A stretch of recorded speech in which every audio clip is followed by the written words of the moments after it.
Welcome, guys, to the 64th episode of the Dapper Gaminng podcast for June 28th. I'm your host, Ryan. With me, as always, Joe.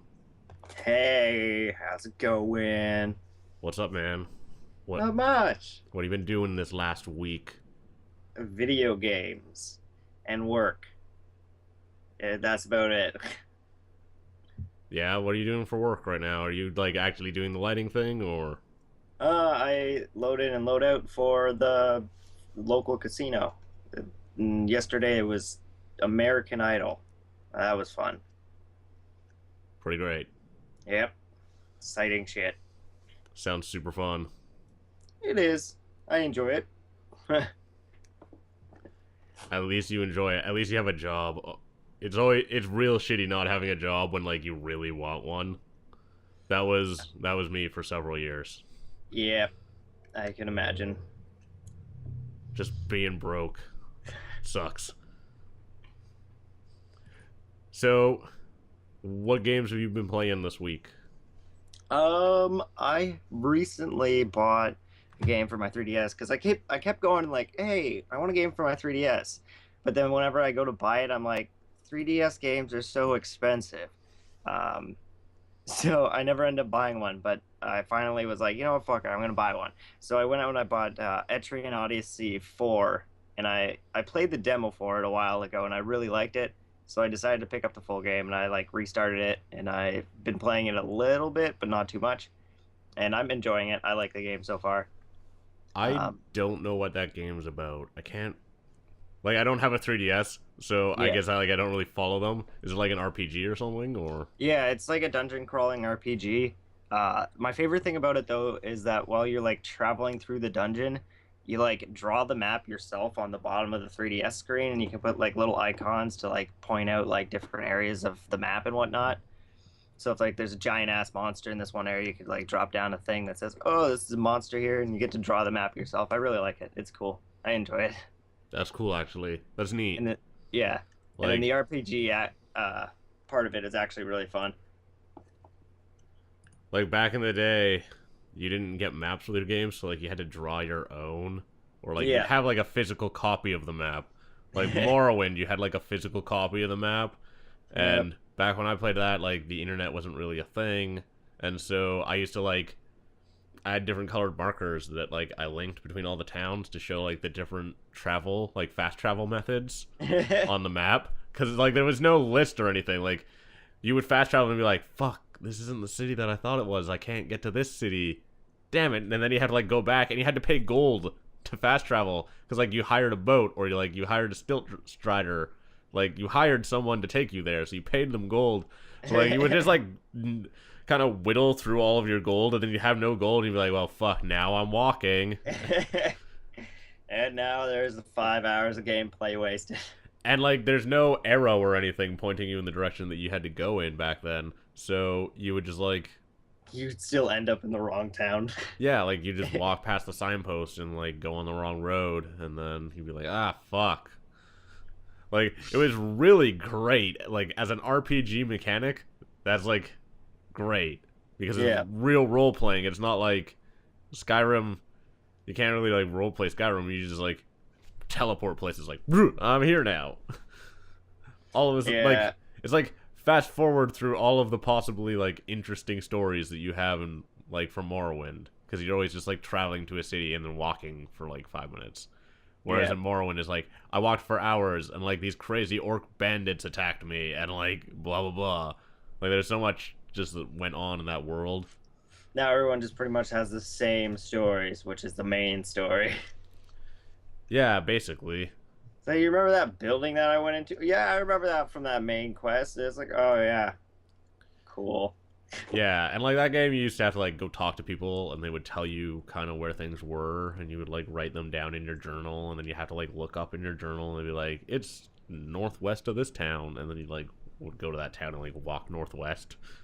Yeah. And be oh, I see the tomb here, and then, from the road, and walk up to it. But you'd have to go explore and shit, and actually try to find stuff, not just follow the arrow.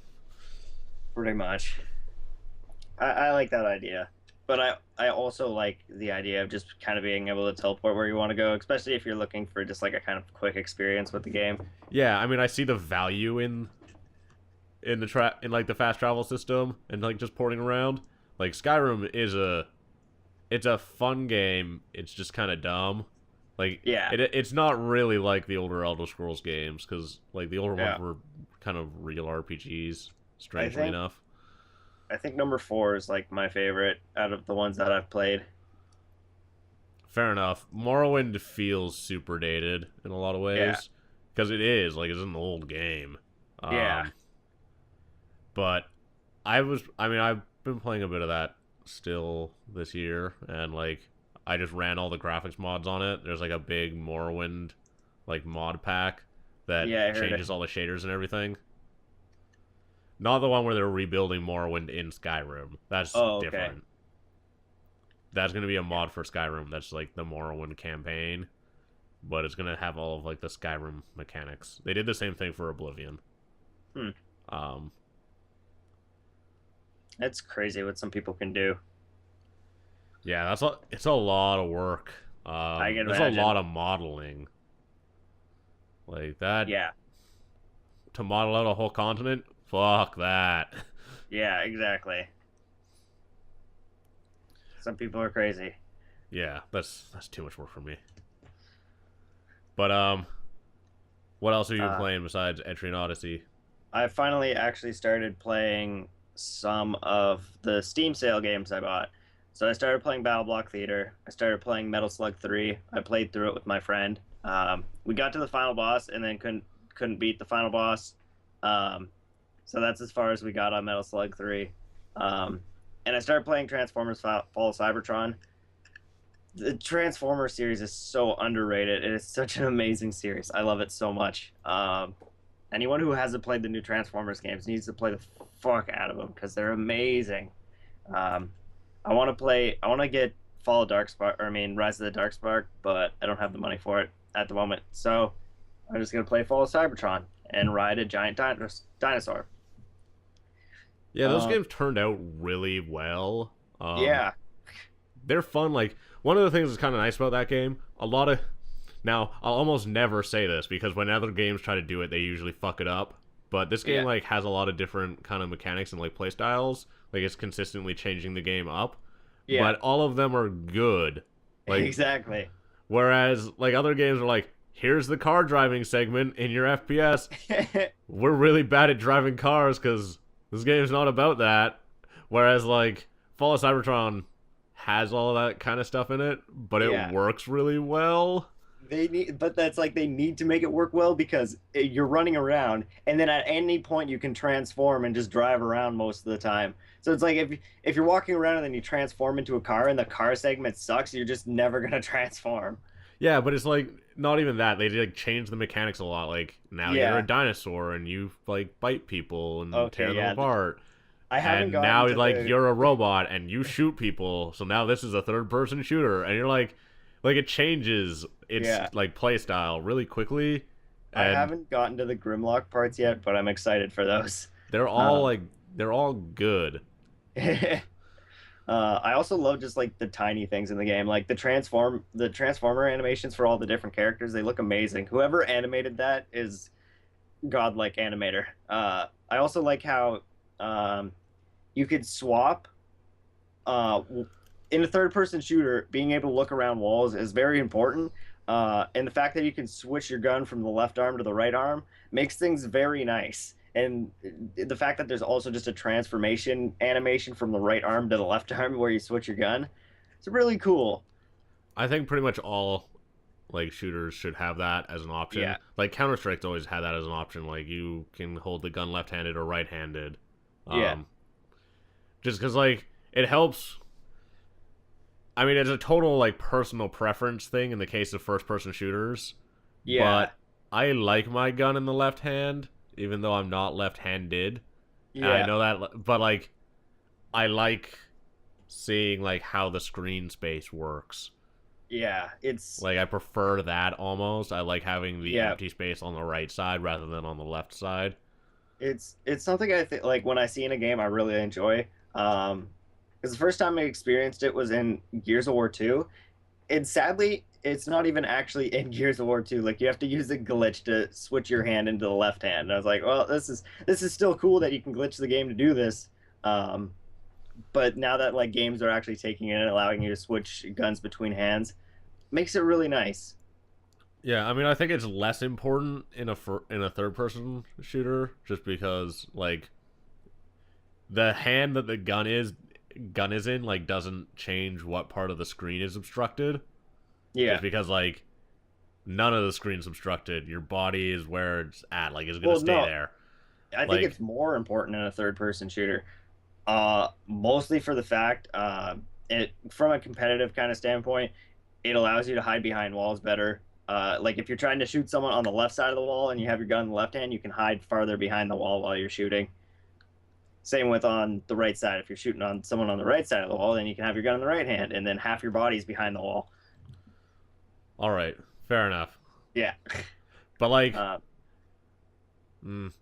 I yeah, see what you're but saying, yeah, but I don't understand it as a mechanic where you would like switch on the fly. I wouldn't like that. I think that's I've done it. too that's I've done too OP because it. like the whole like no one shoots a gun with both like they're not ambidextrous Yeah, with guns. Like you hold it yeah. with your right or you hold it with your left, and so like in Well, I Counter guess Strike, like Transformers are well, they're robots. They don't count. They have auto targeting exactly, systems. exactly. But yeah, for Gears of War, you could do it, and it was really nice in the competitive scene. Everyone did it. It was cool. But yeah, I understand it more for Transformers because it's like I can't just like shoot a gun with my right hand and like flip it over to the left hand and start shooting. It just But doesn't they're work that way. robots in I know. disguise. So it makes sense for them. But yeah, I started playing that. I've gotten like 2 levels in, so not that far. I've just been like playing a little bit of like every game. Um, I also bought a game called Delver. It's currently in alpha or beta. It's like a greenlit game on Steam, and I it's think actually I know pretty what cool. game that is. It's the one that's like a first-person dungeon diving game that's like all Yeah, pixel art. yeah, Yeah, um, and like the art style kind of looks like Cube World, sort of. yeah. Yeah. Uh, I started playing that, and I really enjoyed it. It's cool that it's like it's moddable too, kind of like Minecraft, where anyone can build their own mods or texture packs for it. So there's already people who've made mods for it that add more dungeons and more characters and tons of other stuff for it. And it's roguelike, so it's really replayable. I've played it a bunch. I'm really enjoying it. The one texture pack I want for it that though you have to pay for, and I was like, well, fuck that. Ah, it's that's crappy. it's uh it's the same company who does the pure BD craft for Minecraft. It's one of the most like popular skins for Minecraft. Uh, that stuff's expensive to make.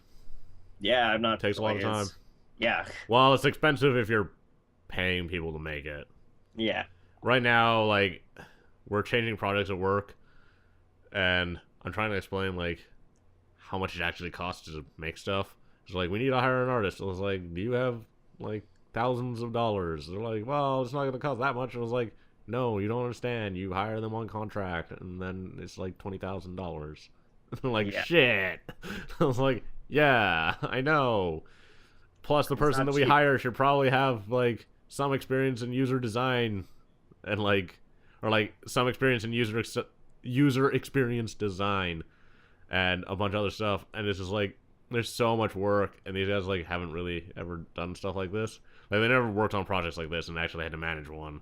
And so it was like, Yeah, these are all of the things that we're going to run into, guys. They will cost us this much money. And I'm like, oh no. And their expectations are like sort of crazy high. They're like, we're gonna make a phone game and make $50,000 a day. I'm like, you're fucking crazy. We're gonna make a phone game, and it will be a huge success if we break even. that's what Because, phone games are like. like the two guys that I'm talking about, they like own the company. They're Yeah, like partners in the company. I just work there. They hired me, but like I have more experience in this. So I'm like kind of just explaining like, no, we will like after you pay me the amount of money that you're supposed to pay me, we will be lucky if you guys break even. I mean, I'm getting paid regardless, but yep. That's if we don't how make it works. money, then I lose my job in that Who the knows? company ceases to exist. Maybe you'll make the next Flappy Bird, and you'll just become insanely rich. I Well, pitched it, but they said no. They want to make something else. uh, Wait. I got a game that's better than Flappy Bird. yeah. What I'm is gonna it? make. I don't want to say it on the Oh, internet yeah. Then someone will steal it. That's a good point. because I'm actually gonna make it. I'm making it. I You're started the making it? project this week. I'm making it. Nice. I can't It's wait to all play programmer art, so I'm gonna have to try to gather up some money and find an artist.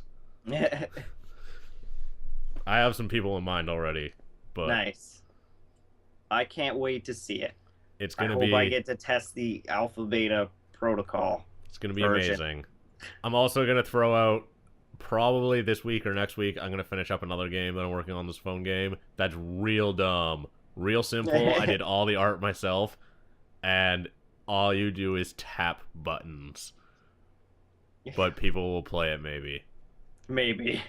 Listen, We'll see. if Cookie Clicker is a thing, then this can be a thing. This is true. But yeah, that's about it that I've been playing. I also played a little bit of Mario Party. Which Other than one? that, Mario Party 3. Good choice. Thank you. I was Yeah, that's about it that I played. I was worried it was the 3DS one, and I was gonna be like, "What are you? No, Why are you, no. why are you No. playing that? That doesn't No. even make any sense." I'm so pissed that they didn't make that online multiplayer. That. Oh It my wouldn't god! have I keep forgetting that that's not online multiplayer. I I'm like, know. how is that game not online multiplayer? What the fuck? Exactly. It wouldn't help that the game sucks, but it would still be nice to have an online multiplayer Mario Party. Well, it would make the game like slightly better at least. Yeah, exactly. Because like everyone's on their own system anyways for that one, so there is literally no excuse. well, there's multiplayer, but it's only local. Yeah. So like you can only locally connect. There's no like online or anything. Yeah, that's why there is no excuse. Yeah, Because exactly. like everyone who's playing is on their own system. How dare you not have online multiplayer? Exactly. Gee, this week I've been playing a few games. So all of the okay. I'm playing 3 games right now. I'm playing Okay. Divinity Minecraft? Original Sin. No Minecraft. We're actually stopping the Minecraft thing because of the EULA change. Okay. Because like the company that I work for runs like 3 of the 5 most popular Minecraft servers in the world, basically. Yeah. And they make their money by selling stuff through Minecraft, and now that you're not allowed to do that, we're still doing it because no one knows exactly what Mojang's gonna do. Like everyone's still doing it because they're like, Yeah. Mojang's doing something and they're supposed to enforce it starting the beginning of August. At the beginning of August, we'll see what happens to all of us because like they haven't really been very clear about it. But as a result, like this is why we're doing this like phone game, even though I pitched a lot of other better ideas. But whatever. Is one of the companies you work for run the shot boat server? No. Okay. Well, maybe. That's I don't know. I don't know I know. any of the names of the servers. Okay. All I know is that's like one of the more popular servers because it's the one that runs like Mindsy and a shit ton of other stuff. And then they have like they sell shit for it, just like you were saying. So, They like pretty much all do that. Yeah, it doesn't matter. I can't remember. yeah. Oh, there's 1,300 people online right now. Damn. Yeah. Of the 2,000 that fit on the server. Wow. Yeah. Yeah, so I've been playing Divinity Original Sin, Dark Souls 2, and Age of Nice. Wonders 3. How are you liking Dark Souls 2? I've been playing that. I was playing that before the podcast. I love it. Yeah, I saw it's that you really were playing good. it. Yeah? I only got to start playing it this week, but I just beat I've only played for like 2-3 hours. Yeah. I farmed a lot like a motherfucker to the point where it stopped spawning stuff because I was farming. I've died twice so far. Just 'cause like at the very beginning of the game, I died to a big monster because I couldn't remember what the controls were. Because it's like this hidden monster before they before the tutorial that you can kill. And I couldn't remember what the controls were. so I couldn't remember how to dodge. But once I figured out how to, so he killed me. But then I respawned, and then I just like started pressing all the buttons until I figured out which one was dodge, which one was block, and which one was attack. Yeah. I knew which one was attack. I knew right triggers and right bumper were attacks, but I couldn't remember dodges and blocks. So I like kept hitting the left trigger and the left bumper to dodge, and I was like, why the fuck isn't this dodging? Because in like spectacle fighters, normally bumper is dodge, like left bumper. And so I was like, but this isn't a spectacle fighter. But I was like, why the fuck am I not dodging? Like, where is dodge on this goddamn controller? And then he killed me because I couldn't dodge.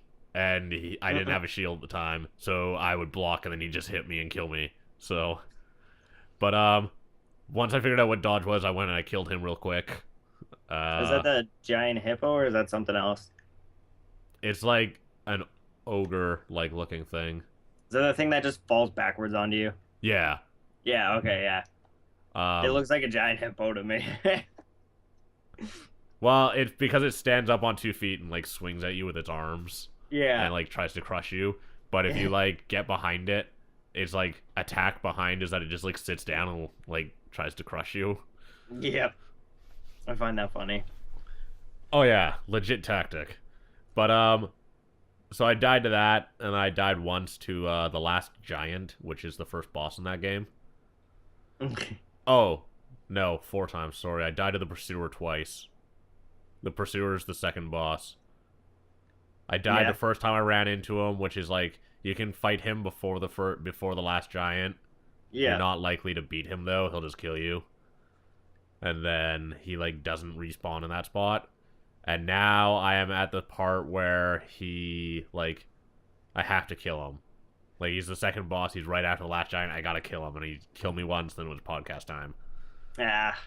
See, I didn't know that he was coming up, so I used my Estus flask. So I was like, fuck, I can't heal. But, no, I've been playing that. I'm not super far into it yet, but I like it. I think I like it more than the last one. I might be one of the few people who like Dark Souls 2 more than Dark Souls. Yeah? Yeah. It's just, it feels a little different than Dark Souls. Just like moving stuff. Specifically dodging, like you can get hit in a dodge, which is very much like Monster Hunter. So I like that. In Dark Souls 1, if you were in the dodge animation, you were invincible.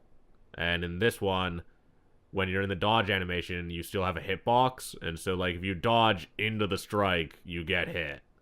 Which wasn't really that makes sense. Which, like, wasn't really a thing in Dark Souls.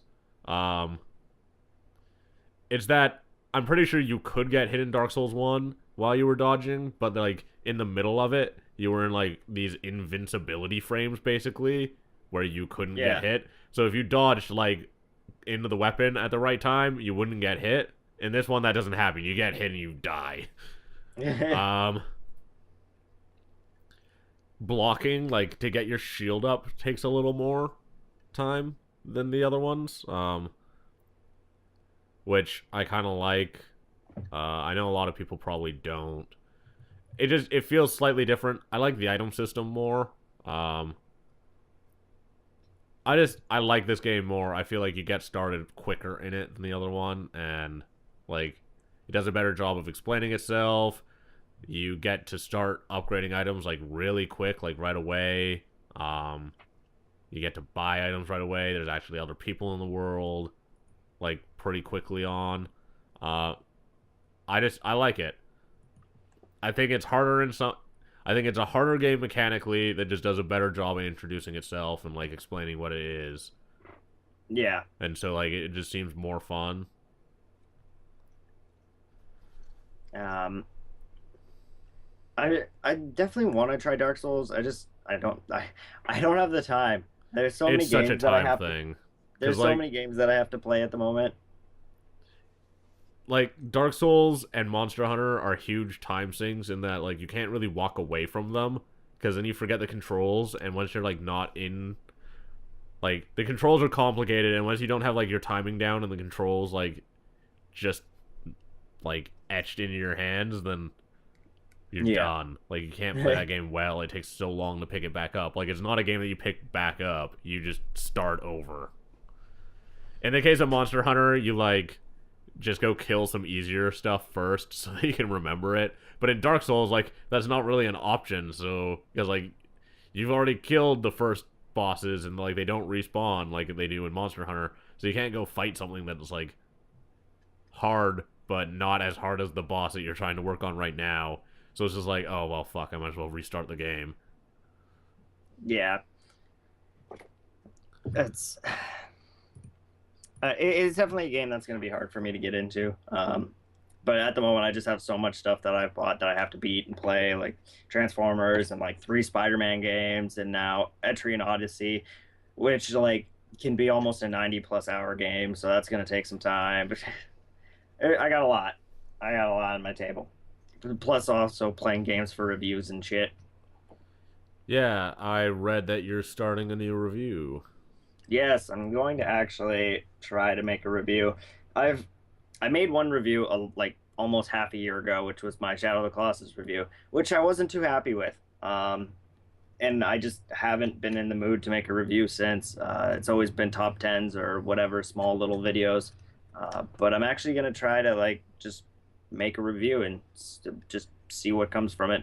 Do it however I feel feels natural and nice to me. So it's just gonna be a good review. Solid. You got any game ideas yet, or? Not exactly. I haven't. I've been a little busy the last couple days, so I haven't had time to look into what I want to review. But I'll probably just. It's hard for me to pick a game, so I think I might just pick a game and then just go with it. It could just be anything at this point. So it's exciting. I'm excited to actually work on a review. I don't know how it's going to turn out, if it's going to be serious, funny, or whatever, but we'll see when it comes out. Sounds good. Sorry, I'm getting messages. I have to leave town right after the podcast, and so I'm like getting messages from people about leaving town. Yeah. So it's like, it's understandable. Just give me this 1 hour. That's good to hear. I'm going to probably... I think I'm just going to post my Transistor review as, like, a written review. Because I just don't have the time to make a video. Like, that's the nice thing about the site, is that I post a lot of written stuff on there. Because I've been, like, posting all the Steam sale stuff on there instead of making a video. Because, like, it takes me half an hour instead of 4 hours. Yeah. So I actually have, like, the time to do that every single day. I can just, like, write up a recommendation. And, like, I have this Transistor review written. I just need to record the audio and then edit the video. Because I have the footage already edited. Or, I mean, not edited, but, like, recorded. So I just gotta cut it up. But it's just, like, I can't seem to find the time. Maybe Sunday night I'll do it. I don't know. I'll figure out when I get back. I'll be like, okay, am I, like, making this video review, or am I just gonna post the script and put some pretty pictures in? Because those are both viable options at this point. So besides Dark Souls, I've been playing Divinity: Original Sin, which comes out in like 2 days. It's an early access game on Steam.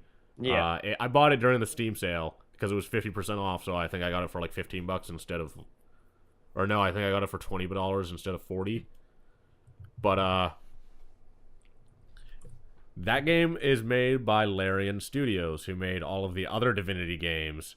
And I like the Divinity games. The whole franchise is, like, really strange. So, Divinity 2 was, like, a game... It's like a third-person, like, beat-em-up kind of type game. Yeah. Like, the combat's lacking some mechanics that would make it closer to, like, Darksiders, but it's kind of like that. But you have, like, but there's also, like, a lot more RPG stuff in there. Like, you're buying equipment and stuff and, like, traveling around this open world and going on quests and shit, and there's, like, lots of side quests. It's like Skyrim, kind of, but third person, basically. And, like, cartoony. And you can transform into a dragon and then shoot fireballs at people. But that game's like pretty good. It's not bad. Um, it's not great, but it's like their second like game basically that studio made, and the Yeah. first Divinity like isn't very good, but it's because like they didn't really have the money that they needed to put into Divinity 2 and to put into Divinity 1, but then they had the money to put it into Divinity Dragon Commander, which is like an RTS slash you're a dragon shooting fireballs at people game. Yeah. So like you have this RTS like grand strategy mode where you like grand strategy mode you kind of like tell your armies where to go, and then you can go and like assist one of the armies, and then you can like control them and then give them orders, and then you fly around as a dragon and shoot fireballs at the enemy and kill them. And that game has like some of the most bizarre moral choices in it. Like you have a bunch of different factions that are part of your army, like the undead and stuff, and so you can like and you have to choose to marry a princess from one of them, and the one that you marry, like that faction like gets happier with you basically. And like I remember Jesse Cox talking about when he like played that game, because like the undead were unhappy with him, so he married this skeleton princess, and then they were like happy with him, but then he found out that he could like remove her curse and like turn her back to life, and so he did, and then she was like smoking hot, and then everyone was mad. Then all the undead were mad at him because like it was blasphemous to like bring back the undead. And the Angry Joe did a review on that game. Like now that you're talking about that, I know what you're talking about, and he did the exact same thing. Yeah, that game looked cool. And then like just sacrifices them to a demon. Yeah. Like it's so ludicrous, but that game is like pretty good, and it performed well enough that like they had a lot of money to go and make this game, which is Divinity Original Sin. They also did a big Kickstarter for this game. I didn't have any money at the time. I would have backed it had I had the money, because I knew that I was going to buy this game. Like I like everything Larian Studios does. I don't think that all of it's a $60 title. Like I don't think Divinity Original Sin is, but shit's fun. This is a co-op RPG. So you play as two characters, and you make your own characters, and you roleplay both of them at the same time if you're playing single player, or I'm playing it in co-op with my girlfriend, and she's playing one character and I'm playing the other, and she's like roleplaying the character as an asshole, and I'm roleplaying my character to be like morally righteous, and we like have all of these really interesting conversations. Like we'll walk into a person like right at the beginning of the game to kind of like show off this system. You walk into this guy who's in the market, and he like asks if he should steal this fish, and I said no, you shouldn't steal the fish, because it's the merchant's fish. Even though he's not looking, it's not ours to give away. We can't tell, like, don't steal the fish. And then she's like, you should just steal the fish. He's going to be able to eat anyways. And I was like, that's not our fish. You can't just give that fish away. And then, like, we role-played out this dialogue. We ended up disagreeing with each other. And so then the game makes you play rock, paper, scissors against each other. Like, best of 5. And the person who wins then, like, has their thing happen. And so... Oh, God. So I ended up beating her, and like he didn't take the fish. I was like, don't take the fish. But I played this game a bit by myself, like with my own characters, before she had it, and I was like role playing it the same way, where like I was role playing one character saying take the fish, and the other character saying no, don't take the fish. And then I lost. Like he ended up taking the fish. But then later, I turned him in to like the city guards for taking the fish. And then he was like all mad, and he went to jail. And I was like, oh wow, that was devious. So like there's like these really strange but cool moral choices in that game. I like it. It's quite fun. Yeah. I'm excited to play more of it. It sounds cool. Yeah, and then the other game that I've been playing, I started playing it last night, was Age of Wonders 3. I also bought that during the Steam sale because it was on sale a couple days ago. Maybe it was on sale yesterday. No, it was on sale a couple days ago. Yesterday was Civ, right? No, the day before that was Civ. Because when Civ went on sale, I bought one of the expansions. But before that, Age of Wonders was on sale, and that game's great. It's like a grand strategy tactics RPG type game. Yeah. I don't know if it's your thing. It's probably not. But Probably like, not. because it's like Civ on steroids, basically. So you have Yeah. a bunch of heroes, and like you gather them up an army, and you level up your heroes, and you level up your army, and like go fight other armies. And while you're doing this, you're on this like tactics screen where you're like building stuff in all your different cities and like building units and buildings and shit. And you can see everyone else's armies on the map too. And then you like move your army on top of their army, and then the two armies fight, and you go into like this zoomed down tactics type screen where like you're just moving around units and like their positioning matters and using the units' abilities and stuff. I mean it's fun. I really enjoyed it. It's made by the same guys who did Age of Wonders 2, and Age of Wonders 2 was great. It just took a decade to get a sequel. Yeah. But that's pretty much what I've been playing, those 3 games. Yeah. They're two of them not too interested. Dark Souls thinking about playing. It looks interesting. I dig Dark Souls.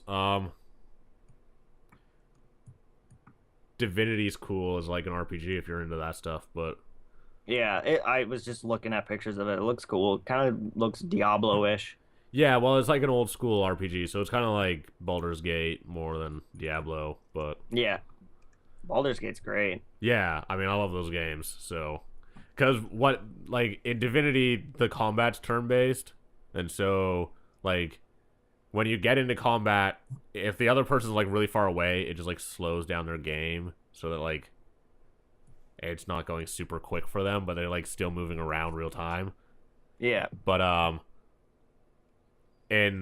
but like everyone who's in the combat area, which is like this huge area, is like turn based. So you guys could like theoretically go do different quests in like completely different places if you're like playing with another person. Yeah. But it's a party RPG, so you'd be hard pressed. Yeah. Like, I bet. it'd be pretty challenging to complete any of those damn quests. But it's nice when you go to town, because it's like, okay, I'll go do my thing, you go do your thing. And then, like, you just go out and quest. I might have to look into it. It's a little high on the price amount, especially since the sale's done for me. But it's definitely something that sounds interesting for me. Yeah, I mean, it was one of the daily deals, so it'll probably go on sale again tomorrow, which is the last day of the sale. Yeah, But tomorrow. I love how it even says then, it's till like the 20 30th, bucks but still. I like how it says it's till the 30th, but it's actually like the 29th is the last day. Yeah, pretty much. So, like, tomorrow it might go on sale again. I don't know. We'll see. But even then, it's like 20 bucks. So, that might be... It's because it's, like, such a new game. Like, you can't just put it on sale for $5. Yeah, there's a couple games that I want to pick up at the end of the sale that I've been waiting to buy just to see if they go on sale for more than they already have. But I want to pick up the Angry Video Game Nerd game. Kind of want to pick up Tower of Guns, but it's not on sale. Like, it was on sale at the start of the Steam sale, but it's not anymore. So it's back up to full price, and I don't know if I want to pay full price for it. I also want to look into a game called Tower of Guns, and I'm thinking of getting Mercenary Kings, depending on what I get and how much money I have left over. I didn't hear good things about Mercenary Kings. I've only heard good things about Mercenary Kings. Everyone's like, you should try this game out. I think you'd like it. And then my one friend's like addicted to it. I also want to, I'm also looking into drunken robot pornography, just because I like those kind of shoot 'em up, Unreal style games. Fair enough. Yeah, as far as like Mercenary Kings go, I haven't heard terrible things about it, but it's like this just isn't as good as like these other games that are basically the same thing. Like what other games? Well, like I've heard better things about Broforce and Mercenary Kings as far as like multiplayer goes, and then like Metal Slug is basically like Mercenary Kings. I mean, Mercenary Kings is based on it. I don't know. I haven't heard like I've heard Mercenary Kings not a bad game, not as good as other things in the genre.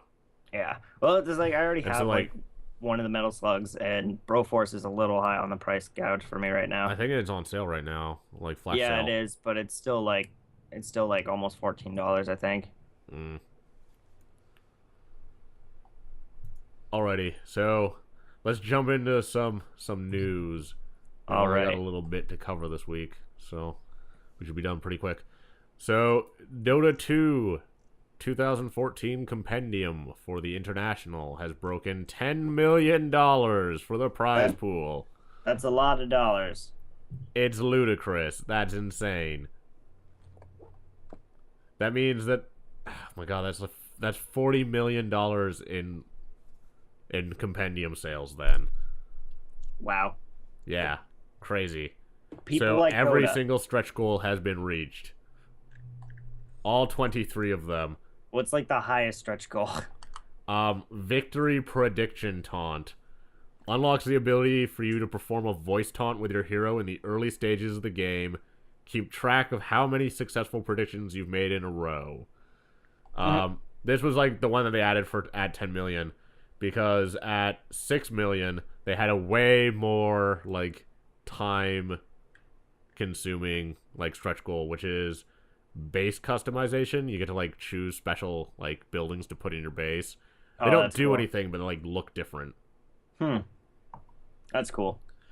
And there's like a ton of new skins and like chat emoticons, new game modes, couriers, new matchmaking stuff, new environmental effects, like just a lot of new stuff. Basically, there's like, Who's oh, Dota they're made gonna by? update a bunch of the models in that game too. Hmm. Is Dota by Valve? Dota's not by Valve, is Dota it? 2 is a Oh. Valve game. Yeah, I thought so. That's cool. Dota 1 was a Warcraft 3 mod, but this one is a Valve game. And so, like, the skins and stuff work just like they do in TF2, which is super awesome, actually, because you can, like, mix and match parts of different skin sets to, like, for your character. So, like, you can change their helmet, but, like, not change the rest of them from the default one. So they, Yeah. like, make things look really cool based on what you want. Like, I play a lot of Tidehunter, and I got all of the things that are sharks for Tidehunter. So I wear a giant shark as a helmet. I have a hammerhead shark as a hammer. I drag around a shark. Like Tidehunter has a anchor and like a fish in his hand by default, but Yeah. I have a hammerhead shark to replace my anchor. And then instead of a fish, I have another shark. So I just have sharks all over me. I was like, yes. Shark Even though they're man. not from the same skin pack. That's funny. Real dumb looking. All And it's, sharks. and it's free to play. It makes Dota 2 is a cool game. If I was like into MOBAs, I'd definitely probably get more into Dota 2 than League of Legends. I dig Dota. I don't like it's the only MOBA that I like basically, because like I played League, but I'm like, the community's kind of worse. The skins are too expensive. I don't like the balance of the game. I'm gonna try to get into Awesome Knots, mostly because I like the 2D style. I like the art Awesome Mods direction is of it. super fun. Yeah, I'm into the art style and the 2D style of it. So it might be a MOBA that I might get into. I was kind of also into Smite for a little bit, mostly because I like the third person style of it. Um, But if you like Smite, you might like Forge. Forge is like not really a MOBA, but it's a third person like action game kind of. It's basically like WoW PvP on crack, and it's free. hmm, It's is it on Steam or is yeah, it it's just on like? Steam. Huh. You might like that game. If you're gonna play it, I have a bunch of starter packs from that game because I got it. I bought that game for like $5 or something when it came out because it used to not be a free to play game, but then they made it free to play. So like everyone who bought this, here's a bunch of starter packs. It's like okay, thanks. Hmm. It's Because just like called me and my friends Forge. used to play it. Yeah, it's called Forge. I'll have to find it. I'll link it to you when we're done. Okay, sounds great. I can't wait to check it. Oh wait, I see it. Forge free to play. Dirt. Yeah. So, all right. Let's talk some YouTube stuff Ooh, that's my area of expertise. because there's YouTube news this week, so we Yep. might as well talk about it. 60 FPS video. Finally. Yeah. I can show off my video games like they're actually video games. Exactly. It's The nice. podcast will now be in 60 FPS. It'll look so strange. It'll look the exact same, actually, because there's no way to record this in anything higher. In fact, I'm pretty sure our webcams are 24, so I don't even know why I record this in 30. Yeah, I don't even know if I'll switch to 60. Because it's just like... Well, you need the double... equipment to do it. I don't think you can do it if you're not doing a PC game, basically, because I don't think any of the, I don't think any of the capture equipment, like, any of the cheaper capture cards do 60. Yeah. Like, no one... That shit is expensive. No one even really manufactures capture equipment for 60, even at, like, a professional level. Because I know Giant Bomb was, like, looking into that. They're like, yeah, we'll go up to 60 FPS. And it's like, oh, look, there's no capture equipment for us, except for, like, these cheap hobbyist things that seem to do 60, but now the bitrate's shit, so what's the point? Yeah, I don't know if I'll switch to 60 for, like, PC games, mostly for the fact that it's just going to take up double my storage space, and it's going to take up double of my upload time, and it's just going to... I have a limited internet bandwidth. It's not cool. I'm about to get rid of my cable, so I'm going to get much faster internet. In fact, my internet's more than doubling in speed, because I'm going up to a 250 megabit connection. Nice. And so instead of having 5 up, I'm going to have 25 up. That's about what I'm at right now. You have 25 up? Yeah, no. I have 15 up, 25 down. You have 15 up? I have 7 up. That's a good drink. Sour. But I'm going to be up to 25 megabits upload, so... Yeah, I have. Maybe I'll start streaming in 1080p or something. I have a cap on my internet, so it sucks. Yeah, I want. It's like I have this really fast internet. I want to download all the things, but I can't. My cap is going to be 2 terabytes. That's a big ass cap. Yeah, they have caps like where I live. They have caps, but the caps are so high that you never hit them. Like my cap is like, I think my cap's only like 250 gigabytes. Yeah, the lowest cap here is 300. Yeah, exactly. And I pay a lot for my internet here. Yeah, I download all of my TV. All of it. Like, I never... Like, a TV show will be airing on television, and I just download it instead. Like, even though I have a TV right next to me, I'm like, I'm just going to download this. Then, like, even though it's 10 minutes in, because I can watch it faster. Like, there's no commercials. My friend has like dial-up kind of. It's not cable, it's not dial-up. It's just really fucking slow. Like he has like 1.5 download and like and like 0.5 upload. But he has unlimited bandwidth. So I go over to his house and I download my games there.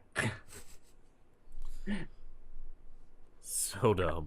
Exactly. I can't even like one of the issues. So like Wolfenstein would kill you, by the way, the new Wolfenstein game. It's like 50 gigabytes, isn't it? Yeah. Yeah. That would take up like a quarter of my bandwidth in one day. Yeah. Like that would kill me. Like I had to Shaw phoned me. My ISP phoned me when I was downloading the game. I'm like, what the fuck are you downloading? I was like, a game. I'm like, you just downloaded like a 60 gig file. I was like, yeah. I'm like, okay then. We just wanted to make sure you weren't doing anything illegal. I was like, nope. Just downloading a game I purchased. They don't care that I download like 90 megabyte TV shows. Nope. But 60 gig game. That's when they start calling. Yeah, same with Titanfall. Titanfall's like 50 gigabytes. It's ridiculous. Yeah, and the thing about Titanfall is that that's all audio. They just didn't compress the audio. Exactly. In the case of Wolfenstein, it's all textures. I wanted to buy it for a 360, but I don't have the money. I also heard it runs better on 360 than it does on PC and on Xbox One. I'm doubtful of that. That game runs real smooth on PC. Like, really smooth. At least Xbox One for sure. I know that for sure. I've heard from a couple people that it feels better on the 360 than it does on PC.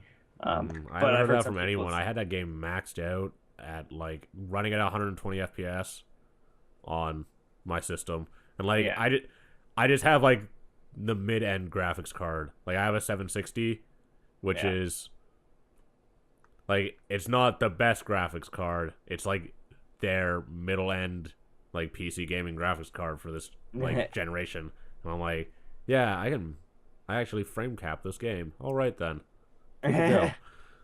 So yeah, yeah, like that game runs super smooth.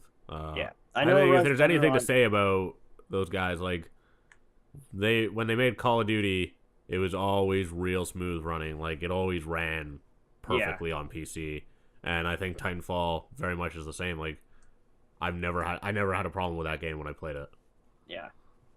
It's and always that was in the nice. beta. Yeah, I know, but I know people like everyone I talk to say it runs better on 360 than Xbox One, which is weird. Yeah, I don't know. Maybe it's a texture thing. It might be. I think the The Xbox game runs at obviously looks a lot better on Xbox One. yeah. I think the game runs in 30 frames per second on the 360 and it runs on 60 on the Xbox One. I think. Oh, then maybe the feel thing is just like frame drops. Yeah, it could be. So the other big thing that YouTube announced besides the 60 FPS thing is a tip jar. Yep. Um, I think they're rolling that out with They uh they sent out some an of the bigger announcement. channels. They sent out an announcement to a lot of us networked people that they were going to try to be doing something like Patreon. They didn't know how they were going to be doing it, but they'd be doing that. That's what the tip jar is. They also announced that they're going to be doing a new mobile app, so you can actually upload and check your analytics and all that kind of shit, and Oh, thank edit all God. your videos so much easier than you can with the app that they have now. I loved when I heard that because I do a lot of my stuff from my phone and like checking my video manager and my analytics and editing stuff from the app on the phone. It's horrible. I've never been able to figure out how to get on my channel page from my phone, so don't bother. Yeah, it's Like, it's it's a that pain in simple. the Like, shit. I can't do Yeah, it within the Android app, so I'm like, oh, well, yeah, okay, whatever. exactly. It's a pain in the ass, but they're making one for creators to make it easier for them, which is awesome. And I'm really excited for that app. The tip jar thing's also really cool. I can't wait until that gets spread out to more networks. Hopefully, I can get one since my channel isn't that small, but it isn't that big. I might be able to get one. Yeah, I mean, Uh, your channel's starting to pick up. yeah, You'll probably pass 10K this fall. yeah, soon. I'm waiting. I'm hoping. I'm waiting for that point where I have 9,001 subscribers, where I can make that very obvious remark that everyone always does, I don't know what it is. the over 9,000 joke. Oh. Yep, Oh. yep. Oh. No. Don't do that. Everyone does it. Well, apparently YouTube is currently accepting signups for the creators who want to use the fan funding thing. Yeah, I definitely Um, have to sign up for that. yeah, I guess it's like they can make a tip on a video. It was like a tip between $1 and $500. Hmm. Because they talked about it like in here. Basically, any viewer can like show their love by tipping any amount between $1 and $500 is what uh, YouTube CEO said. That's nice. Maybe people will stop bitching and complaining about Patreon and YouTubers using Patreon now. I don't think that Patreon. I think Patreon, like for certain types of YouTubers, fits really well. I don't think it works for other people. Like Yeah, if you were doing like a Let's Play show, I don't think Patreon's appropriate. yeah. It's just Just because you're kind of turning out cheap, easy content really quickly. So it's yeah, like I need to make more money on Let's Plays. Do more Let's Plays. Whereas like some exactly. videos, like if you ever watch Errant Signal by Campster, he like talks about like the deeper meaning of a game mechanic, like as a like in regards to narrative, basically, and messaging. Yeah, Because he used to be a game designer. He's like game mechanics actually like say a lot about a game besides just being fun, and so he like analyzes these game mechanics, and it takes him like a month to do a video. And there's no way that he can do more videos. Like, there's no way to speed it up. He's already putting as much time as possible into this. There's no way to make the process faster. So it's like, I can't just make more videos to make more money off of YouTube. So YouTube is like a terrible platform for me to monetize this stuff. And so like Patreon works really well for him because like I love his content. I don't pay to his Patreon because I don't have any. Well, I haven't had any money for like a very long time, but like I can see why he would use it, and I can't bash him for it because given like the way that his content works, it works really well. Like there's no way to make more videos. Yeah. I think also it works really well for like the completionist for Gerard because once again, like there's no way that he can beat more games. Yeah, like, exactly. He can't. He's already doing it full time as a job. If he's not making enough money, like his videos are big. Like they're not easy things to do, and he still has one every single week. And like the only way to keep that up is to have the other people around him that help him with the completionist, and they all need to make money, and YouTube just doesn't pay out that much. Yep. And Patreon helps. But it's like if you look at every single video of a YouTuber, like a game reviewer or whatever, being like, "Oh, I'm making a Patreon," there's always like 20 comments that are like, "Frag, what loser," all that kind of shit. And it's like, I hate the internet sometimes. Yeah. And then I can totally Twitter. get it, like depending on your content, basically. Yeah. Then I go to Twitter and I follow the "don't read the comments" Twitter handle, and then I have a good day. I always read the comments. No one leaves bad. The podcast channel is too small to get negative comments, except for when Justin and Jarrett come on. There's one guy who always calls me an asshole, but only the one guy. I actually do read all my comments still, mostly because I still have my email hooked up with YouTube, so I always get an email when I get a comment, and I usually always read them all. Sometimes I'll skip over and not read comments I get on the creepypasta video, mostly because they're just dumb or I don't care about them. But most of my comments I do read, whether they're horrible, mean things or if they're really nice things. Yeah, I pretty much read all of the comments that get posted on this channel. I didn't used to respond to them because I didn't have a response. Now I just respond even though I don't have a response because apparently you're supposed to do that to build some kind of a community thing. All of the other YouTubers are like, you should reply to your comments. I'm like, oh, okay. Yeah. And now I just leave dumb responses that are almost meaningless unless you've been on this podcast, in which case I actually do care. Or if you comment a lot, I probably do care too. They're not totally meaningless. I try my best to have a real response. Yeah, sometimes you say something stupid. Response. There's a couple reasons why it's nice to reply to people. Mostly because A, makes you seem like a nice guy. B, it creates a community aspect. C, it brings people back to reply to the comment that you made, which brings up your retention time. That's Amazing. The dick one. Amazing. I like Jarrett. Jarrett from Jags and Silvermania. He replies to everyone, but he's always mean. He basically just calls everyone an asshole. That's his reply to everyone. It's like, this show's alright. Fuck you, asshole. Like, you're alright, Jarrett. I like you. You're aggressive for no reason. Fucking dick. We're still friends. Shirt. Alright, so let's get on to some Sims 4 stuff. They had some announcements about that. Really? So at E3 they talked about how like 4. There's way more like emotions and stuff. By the way, that got real creepy at E3 when they killed that dude. I was like a little upset. It was like they're like, this guy's an asshole, but now we're making him happy, and now everyone likes him because he's nice to people. And now he's dead because he's laughing so hard. I'm like, you just like had this whole fucking storyline, and you just like Marley and me by just like making me like this guy, and you just killed him. You just killed him. Who are you? Are you George R.R. Martin? Like, what the fuck? I ended up skipping that whole, like, I missed that. That you sounds missed hilarious, it? though.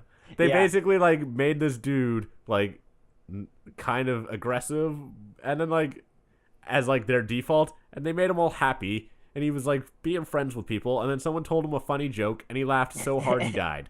He literally died. Horrible.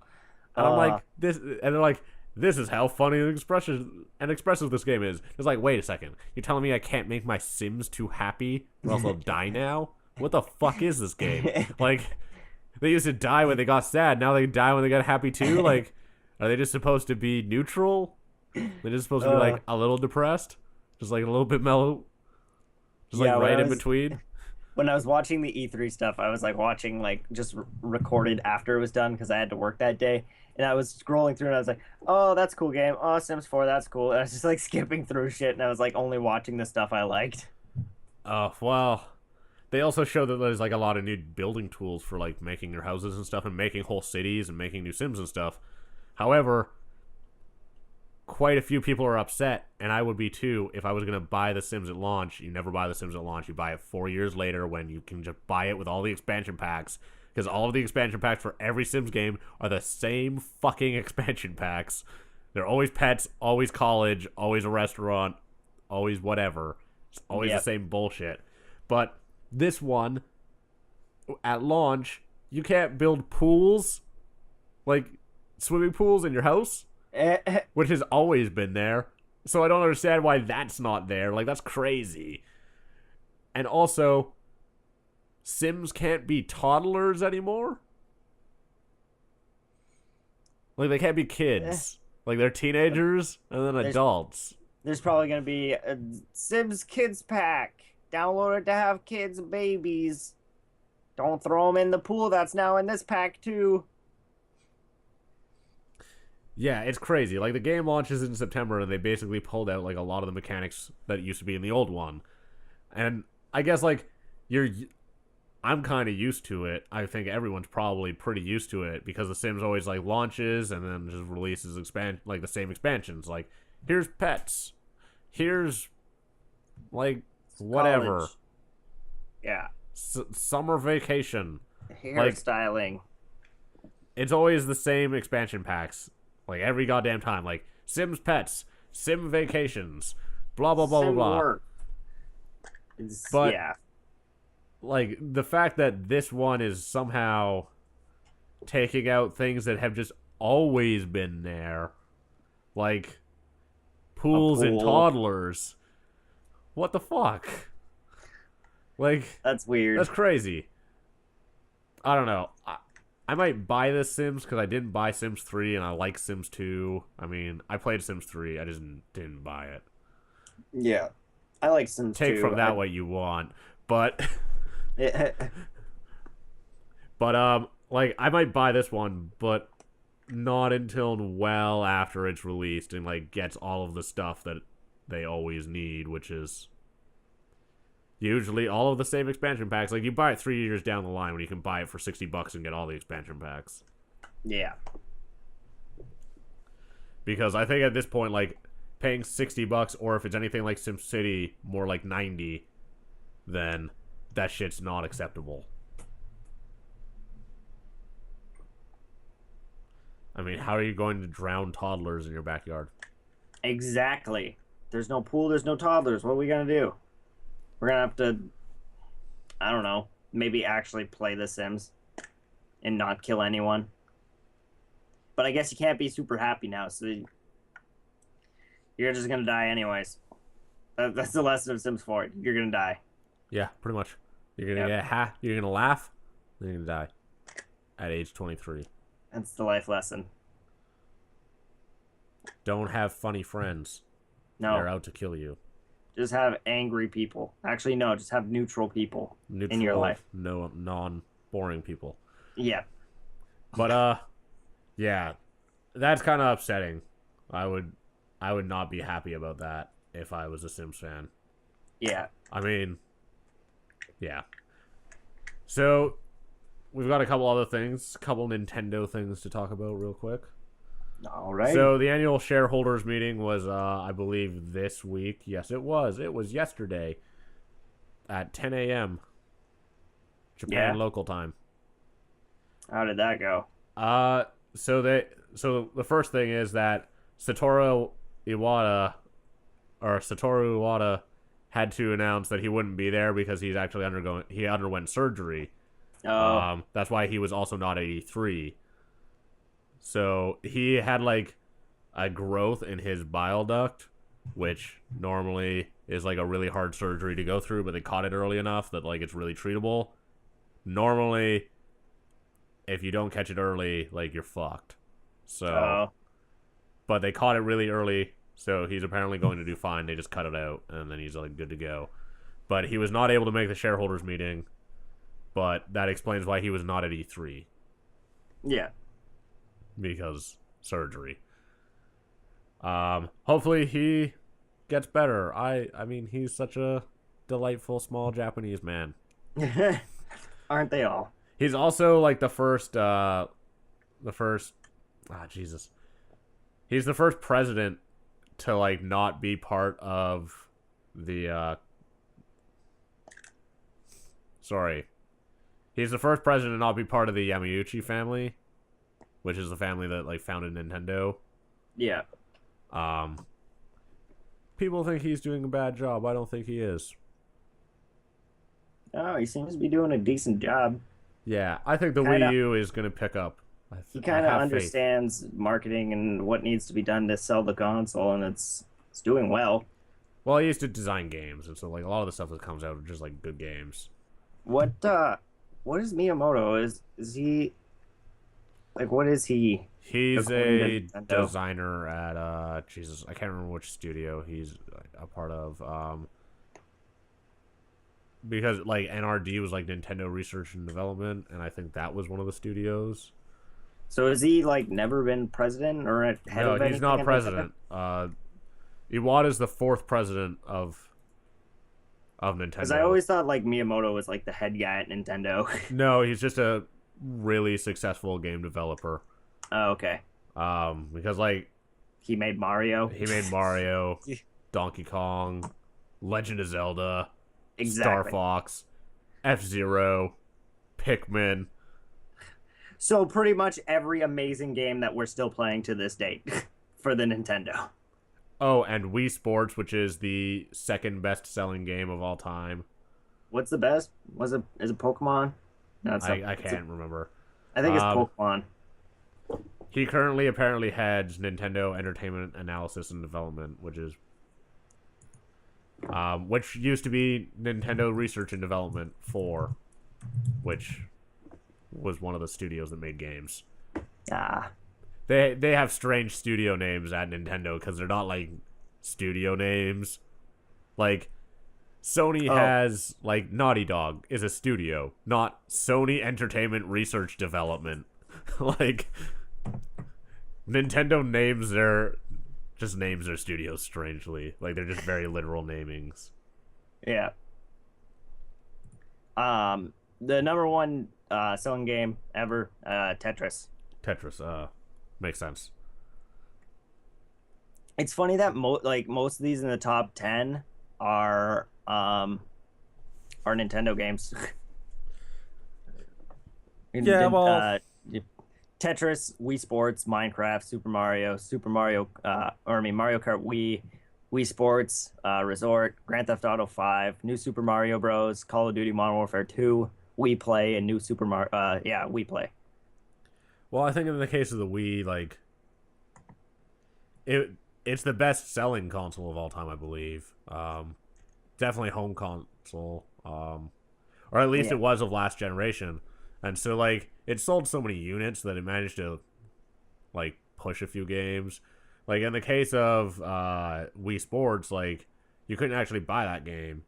It just came with all the consoles. Like, that's just how many fucking consoles sold. Yeah.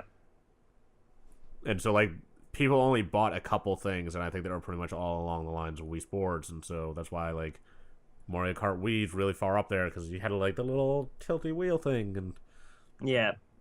But yeah, nothing's even close to Tetris. Tetris is at like 143 million. Wii Sports is at 82 million. Yeah, Tetris. I mean, they keep re-releasing that thing forever. So yeah, it's like systems: Game Boy, Game Boy Color, NES, mobile phone. Tetris is everywhere. Another 10 mobile phones. Exactly. So the other thing that came out of the Nintendo shareholder meeting was that Mario Kart 8 has surpassed 2 million units sold worldwide, which makes it the fastest selling Wii U game. And Jesus, but it's still the worst selling title in the franchise's history, or at least one of them. Wow. But it won't be the fastest selling Wii U game for long. Why is that? Oh, Smash Smash Bros. Bros. Yeah, I don't know if Smash Bros is a bigger system seller than Mario Kart. I I think that the think it people who is. like Mario, I think that the people who like Smash Bros will definitely buy a system for Smash Bros. But I don't think that the people who like bought Wii U's necessarily bought them for Smash Bros. Or that there's enough people out there who are like super into Smash Bros. In the same way that people are into Mario Kart and Mario Party. Like, I think those are bigger franchises than Smash Hmm. Bros. I think we'll just have to see. I think that the following for Smash Bros is really dedicated, but I just don't think it's Yeah, as big. well, maybe. I think it's just more of a niche game because it's a fighter. Yeah. So I have a strange issue with Mario Kart 8. I'm probably gonna do a little bit of a write up on it, but maybe I'll do a little bit of a video on it. I'll do like a short little 5 minute video about it. But I was playing this game with a bunch of friends, and like I know that in Mario Kart 7 they had like the different parts that you could use for your karts and stuff. Yeah. But that was a 3DS game, so you were playing on your own system. Whereas like Mario Kart for the Wii U, I bought it so that like me and my friends could just sit down and play it. And I feel like having all of the different kart parts and all the different types of karts hurts that game's ability to like just be picked up and played by new people, because like there's just too much there being thrown at you when you want to just play multiplayer. Like, Hmm. and I have a bit of an issue with it because it's been a bit of a problem the couple times that I've played that game with a bunch of friends. Is that I sit down, I pick up my cart, and everyone's like, "What the fuck are all these parts? I don't understand." And like, they don't really explain what all of the different stats do. Like, they're not right there immediately available, and so you have no clue how the fuck this thing's gonna handle and like how it's gonna perform Yeah. because there's like Did you just ever so many parts. did you ever end up finding the stats menu? Yeah, you press a button Yep, that and and it they pops don't. up. Yeah, it's so dumb. It should just be on the gamepad if you're I like looked down playing at the by gamepad and yourself. I was trying to find it and I was like it was like press plus button for stats and I was like, okay, and I pressed it and it popped up and I was like, that's dumb. Why can't it just be up? It's Yeah, kind of important. it should just be there. Like, it doesn't even make sense, especially in like, okay, maybe for multiplayer when you have 4 people choosing because like you don't have enough screen space, but in single player, there's so much empty space when you're choosing your cart that it makes no sense to not just like shift everything to the left, put the stats menu here, like Or it's just put it on fucking the crazy, gamepad. or on the gamepad, like no fucking sense, Yeah, so dumb. very dumb. Any more news? No, that's it. That's really all I wanted to talk about. So I mean, Uh, unless you got something that you want to talk about.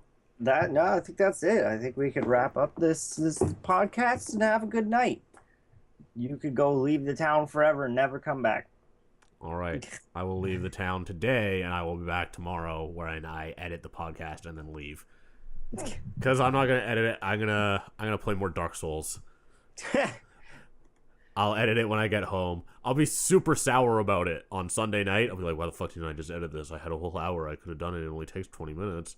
But no, I'm gonna do it on Sunday night. Screw future Ryan. Yeah, future Ryan can go fuck himself. That dude can just stay up until 2 in the morning. He has work at 8 a.m., well, 9 a.m., but he has to get up at 7 to make it. But who cares? That guy's dumb. And then as you're editing this later tonight and you get to this part and you hear it, and you're like, God damn that past Ryan. Well, I'm going to be editing it tomorrow night because I'm leaving town. So, but yeah, I'll get to this part and be like, motherfucker. Actually, I don't even listen to the podcast when I edit it, except for like maybe like 30 seconds of it in the middle. And I'm like, yeah, that sounds okay. And then I just export. You'll just happen to listen to this part. I only edit like, I just apply all of the same audio effects to the whole track. I'm like, yeah, good enough. All right. So it takes about 20 minutes to edit it. Because, to be fair, it's a podcast. All I have to do is balance the audio. And so it's like, if it was... It's all the same. Like, I don't fuck with the balance in the middle of the podcast. So I just... If I have to apply compression, that same compression has to be applied everywhere. So I just let it go. And then I just do a little tweak to kind of fill out our voices a little more, and then we sound good. Then we sound like people and not like... It just makes like internet bad mics robots. sound a lot better. Yeah, Everyone sounds like too hollow otherwise. I do the same thing with my stuff. Yeah. It's nice. It makes it sound pretty. Sounds so nice. Mmm. All right then. So, I guess a couple quick things before we end. You should probably go like our Facebook page, Dapper Gaminng on Facebook. We have over 140 likes. That's almost as many subs as we have. Hey, you're catching up to me. Maybe you should go like you should go like it. Why haven't you liked it yet? Second thing, next week's guest is Rerez, aka Shane from Screenwave. If a lot of the people who seem to watch this, or from Rerez TV, if you watch or listen to this, a lot of you probably deal with Screenwave stuff because a lot of you are guests from Screenwave. So you're probably like, Shane's gonna be awesome. If you've been a long time listener or watcher, you would know that he came on like a couple months ago, and probably one of the best episodes of the podcast we've ever had. It was a great episode. I'll tell you how good it was. We went 2.5 hours, didn't realize it. And I was like, guys, we've been going on 2.5 hours. I have to stop, just because I can't upload a 4-hour podcast. Not because I don't want to, but because people won't listen to it. We already went an hour over our actual length. So that's how great that was. Other than that, that's it. Those are the two things I want to announce. Go like us on Facebook. Tell your friends about it. Yeah. And Rerez is going to be on next week. It'll be a great episode. So I've been your host, Ryan, for the 64th episode of the Dapper Gaming Podcast for June 28th. Thank you, ladies and gentlemen, for watching. Thank you, Joe, for joining me as always. Yeah. And we will see you next week. And goodbye. Goodbye.